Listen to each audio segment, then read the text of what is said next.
Hello and welcome back to the ramblings of a mediocre filmmaker with me, Mark Knight. In this episode, what we're going to be doing is looking at a project management principle that's known as cheap, fast, good. We're going to be explaining what it is, how it applies to filmmaking, and whether it is an attainable goal for your next video project.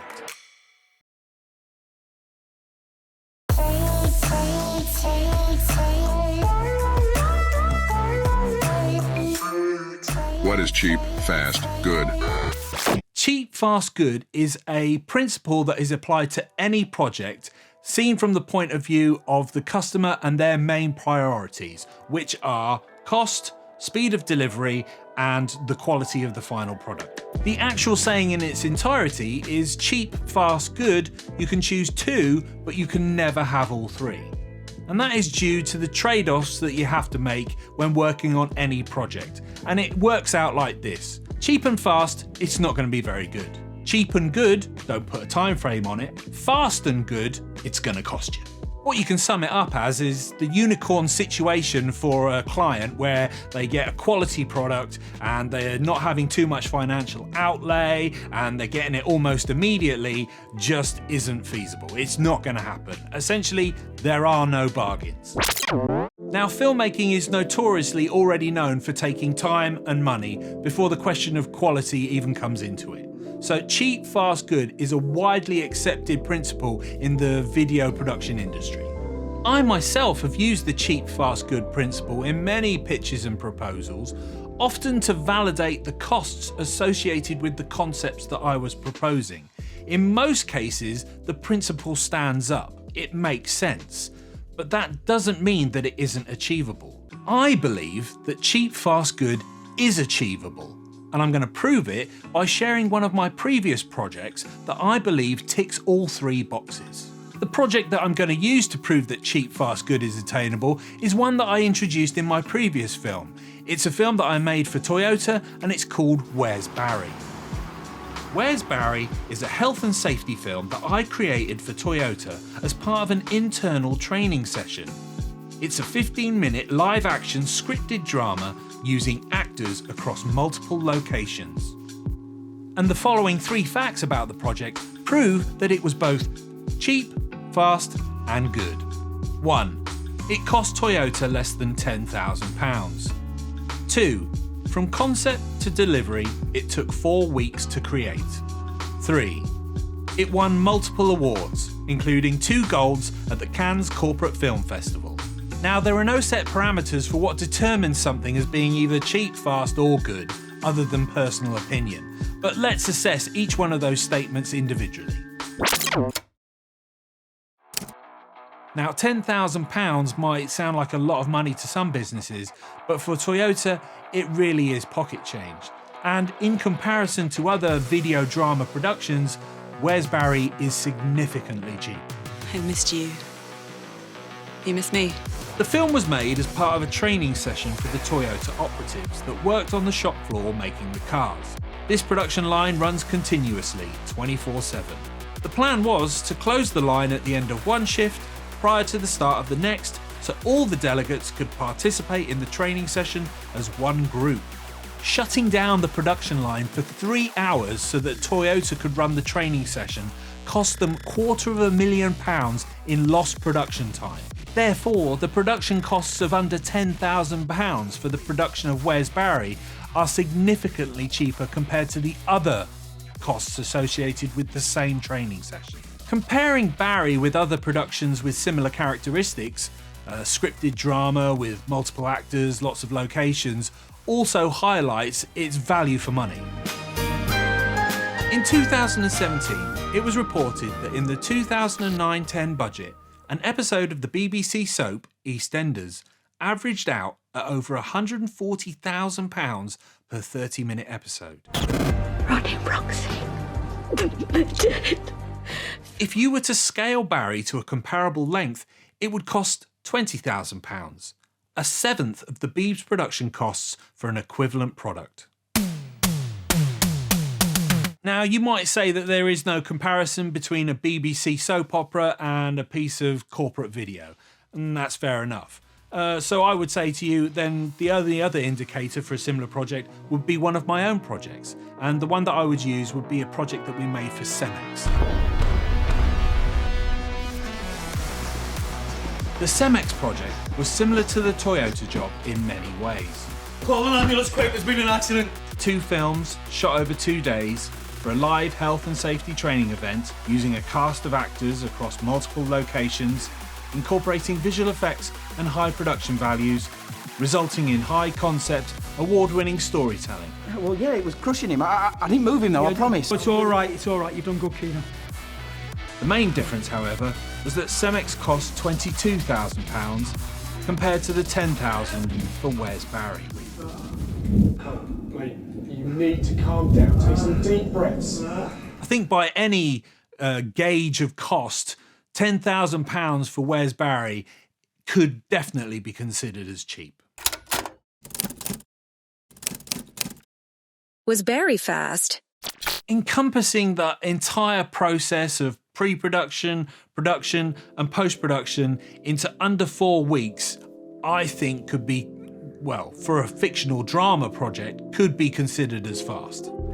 The film production took place on a Thursday and Friday, exactly 1 week before it was due to be screened as part of the training session. The entire film was edited over the weekend, so the first cut was ready for the client on the Monday morning, and after sign-off, the film was then graded, sound designed, and the visual effects added, ready for Wednesday evening's deadline. Mark it. Would all this classify Barry as being a fast production? You bet your sweet ass. Yeah, I think it probably would.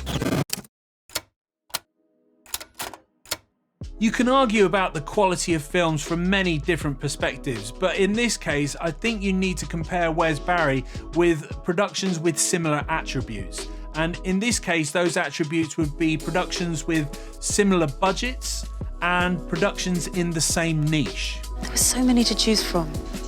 When comparing productions of similar budgets, I don't think many projects can match what we created for £10,000. Very clever. Fictional storytelling, entwined with a training objective, bespoke to the client, using a cast of actors across multiple locations. These are not qualities you'd normally associate with a £10,000 production. And when compared to productions with similar production values, I doubt £10,000 would even cover their costs for pre-production, let alone the entire thing. A lust for them with a burning, unquenchable desire. Equally, when you compare Barry to other health and safety projects, the production values are of an exceedingly high standard. You won't see many better corporate productions, especially when considering that it works effectively with the project's training objectives to create safer working environments. Which is why I think it went on to win so many awards. And that for me is the ultimate tick in the good box, because whilst awards aren't the be all and end all, it's rare that you'll find an awards ceremony or a festival that awards poor quality productions. Unless that's their aim, of course. And the Oscar goes to The Shape of Water.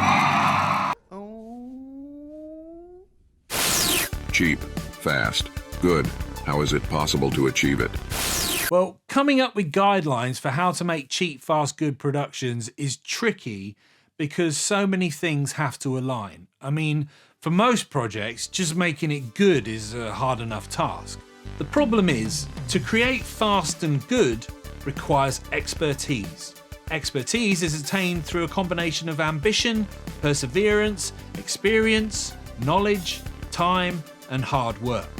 The predicament being that once you've attained expertise and can create fast and good, you move out of that cheap bracket. This is the major reason why cheap, fast, good often isn't achievable, because people don't want to work for free, especially highly skilled people who can create quality. So for me, when making a cheap, fast, good project, the key question you have to answer is, how are you going to achieve the cheap part of the equation? And to answer that question with any credibility, I can only talk from the point of view of my experiences creating Wes Barry, which we've already proved was a cheap, fast, good project.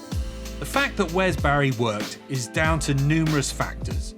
The actors, the production company, the crew, the script, the client, and luck all played a part. But it worked primarily because we solved the cheap aspect without affecting the fast and good elements. How? Did everyone work for free? Well, no, actually, everybody who worked on the film, who was hired externally, so that would be all the actors and all the members of the crew, except for myself and my production assistant, who were salaried by my company at the time, were all paid their full day rate and expenses. So, how did you offer cheap? We were able to offer a cheap, good service because of a sweetener and a little bit of glue. Meanwhile, as the client rages at the cost of their quote, they wonder who or what is the sweetener. A sweetener is an impetus for the client-supplier relationship to become something more than just an exchange of services for money. It's about the supplier becoming a stakeholder in the success of the project and the client coming to respect and value what the supplier brings to the project and view them as a collaborator. This may seem like a simple and obvious strategy, but it amazes me how rarely it actually occurs. Once the sweetener's in place, you then need to remove the costs from the job whilst retaining the quality. And this means that you need some glue to hold the whole thing together. In the case of Toyota, the sweetener was a decision between my business colleagues and I to approach the project as an opportunity to prove we could make live-action corporate films as well as anyone else in the corporate film sector. In essence, we used the Toyota job as a marketing strategy to sell our filmmaking capabilities to future clients. I was more than willing to sacrifice my time for the project because I was ambitious and wanted to prove myself as a filmmaker. And it turns out that this was the glue that the project needed to hold it all together, to lower costs, to speed up the workflow, and ultimately create something of quality. Now, some of you might just be thinking, oh, you're just bigging yourself up, you thinking you're the glue that holds it all together, blah, blah, blah. But in reality, let me put it another way, okay? In my career, there's been many times when I've turned up to a job when I've not met the client, I've just been brought in and you turn up on the day and everything is brand new and you've got to fix problems on the day. But ultimately, because you're not involved with the process, you have very little accountability for the final outcome. In my opinion, those types of projects suffer because there is no glue, there's no accountability. Everybody working on those types of jobs has been brought in and they are hired guns. They're simply for the paycheck. They have no accountability or responsibility for the final outcome. And what that tends to do is, because everyone's getting paid, they're full whack, but they don't have any responsibility, it drives up the cost of the production while simultaneously lowering the quality of the production. So, if you want to make cheap, quality productions, you need someone who is there acting as the glue from concept all the way through to delivery, in my opinion. And on the Toyota job, that was me. Where's Barry was cheap because I wore a lot of hats throughout the process. And because of that, because I was the glue, it meant that the project was also fast. There was no need for the scriptwriter to explain the story to the director or for the director to explain the shoot to the editor because I was all those people. Now, in an ideal world, would this be the best scenario? Well, no. In an ideal world, you'd have the best writer, the best director, the best editor, and you'd have a production team and a producer holding it all together. But can you afford all that expertise and their extremely high day rates? No, you can't if you're looking for a cheap production. Conversely, by filling these key roles with inexperienced, unproven talent that you can afford, you run the risk of the project taking longer and the overall quality being affected. I think the only way that you can get a cheap, fast, good video production is to work with a multi-skilled filmmaker who is willing to sacrifice financial reward for some other benefit that is related to working on your project. That's the only way that I can... Yeah. Well, hello. I was willing to do this because after years of making video content, building my skills in lots of different disciplines, I saw an opportunity to create something of quality for a global brand. It led to a period of filmmaking in my career where I made corporate drama productions for global companies and won international film awards. Wake up. How do you find a cheap, fast, good video supplier? That's a very tricky question. I think that you need to do your research. You need to understand what value is and in relation to the video supplier market. Finding a video supplier is easy. Finding the video supplier that is right for you could take some time. But realistically, finding a cheap, fast, good video supplier is going to be very difficult, perhaps even impossible. Because whilst I've proven that it is achievable, is it sustainable? For example, could I keep working like I did on Toyota on all the projects that I worked on? The answer is absolutely not. It would make zero financial sense. But what if you were to change the cheap, fast, good rule? To amend it slightly? You see, the idea of cheap, fast, good in relation to video production is based on traditional filmmaking techniques where there were financial and technological barriers to its creation. Those days are now gone. One-off video productions have been replaced with video content strategies that require a whole new set of rules. I believe making consistent, effective, value for money projects are the new, more easily achieved alternative to cheap, fast, good projects. And in future films, I'll be examining this thought in more detail and explaining to you how you can create consistent, effective, value for money projects for your business. I've used this approach for a number of different businesses across numerous sectors, including health and safety, construction, record labels, food production, carpentry, environmental concerns, farming, business coaching, and sports teams. So if that sounds of interest and you've enjoyed today's ramblings, then please like and share the film. If you're in a particularly good mood, I'd also appreciate you clicking the subscribe button as well. In the meantime, if you've got any queries or questions, then please jot them in the comments below and I'll do my best to get back to you as soon as possible. Until next time, thanks very much for watching